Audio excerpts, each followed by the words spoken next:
I'm here playing $500, $1,000 blind, no limit hold'em on Full Tilt Poker, and yeah, so we're playing six max tables. One of them is three-handed, it looks like. A couple other ones are three or four-handed. So there's going to be a lot of the thing is that these games, obviously, I mean, nobody except for maybe Dur is super multi-tabling it.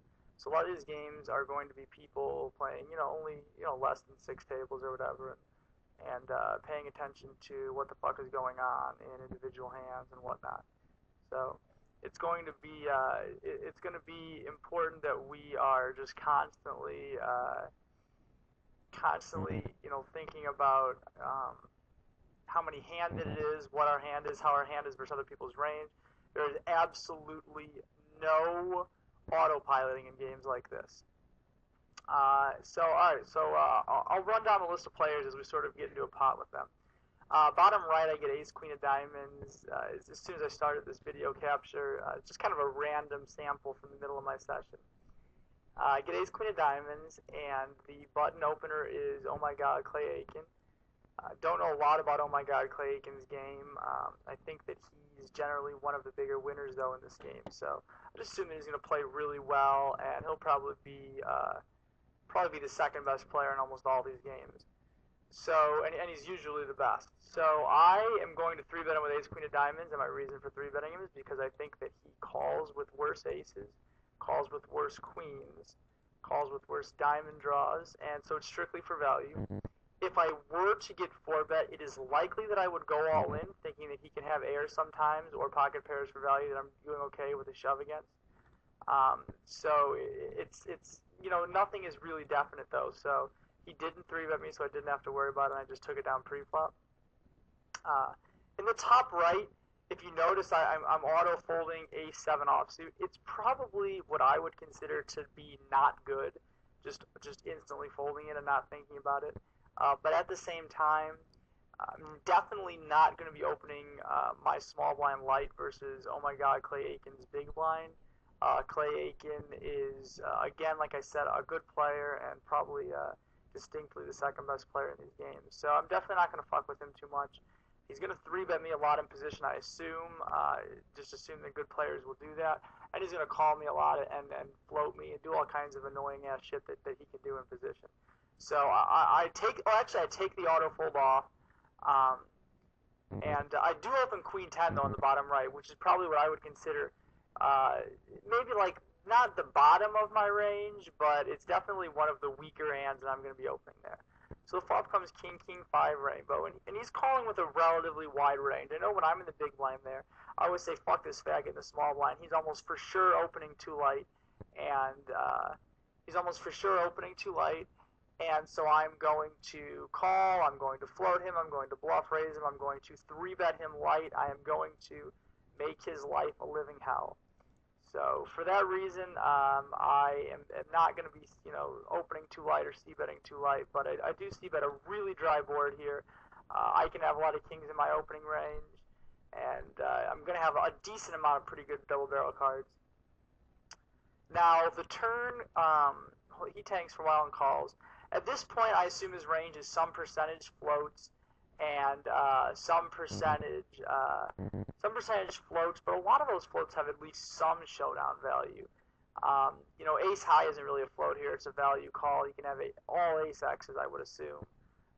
He can have a king. I just have no idea how often he's raised the king on the flop, so I won't really pretend to speak to it. The turn's a great card for me. One, it moves my value range just way ahead of his range. It moves my hand way ahead of his range. Now all of his smaller one-pair hands are behind me. All of his ace-highs are behind me. It is also a good perceived double barrel card because he assumes that I will bet ace-jack, ace-10, jack-10 on this turn, even jack-9. And so all those hands are in my range. Also, every diamond combination that's in my range will bet this turn. So not only do I make a good hand, or a hand that I think is better than almost all of his value hands, but I make a hand where I'm going to be barreling a lot and he knows I'm going to be barreling a lot. So I'm obviously going to bet. I made it 10-5. I was going to make it 10-5 or 11-5. I mean, it's going to be a big bet. It's going to be more than 2/3 of the pot for sure is what I'm looking to bet here. So he actually folded rather quickly, which I was a little surprised about. A little surprised, but not totally surprised. It's possible he has just a straight pure air hand. I suppose that would be defined as, I don't know, a pure air hand there would be something like, he could really just have like fucking 8-9 or something ridiculous like that.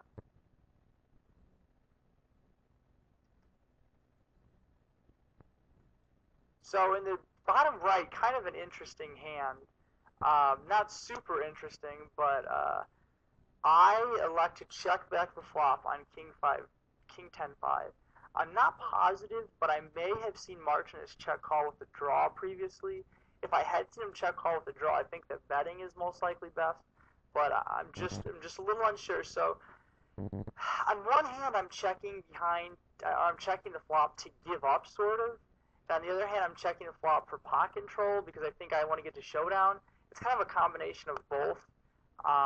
So it ends up that he has ace-8, as you can see on the video screen. And so we scoop a pot that we got to showdown. So, nothing tremendously interesting, I guess, about that hand, but there's some merit to betting. There's some merit to checking. He could never call worse, so my bet would have basically been a bluff. Well, I don't think he could ever call worse. There's some chance that he could decide I'm c-betting too much and just check call with ace-high, or worse, ace-high like he had ace-8. But in this case, I don't know that it's all that likely that he does that. So I like to just check behind. Also, I don't really want to get check raised. I like to just check behind. In the top left, I have pocket threes. Certainly going to be opening the button. I'm opening the button to 2.5x. I would assume that most players would think that if I'm doing something like that, that I am going to have some sort of great reasoning.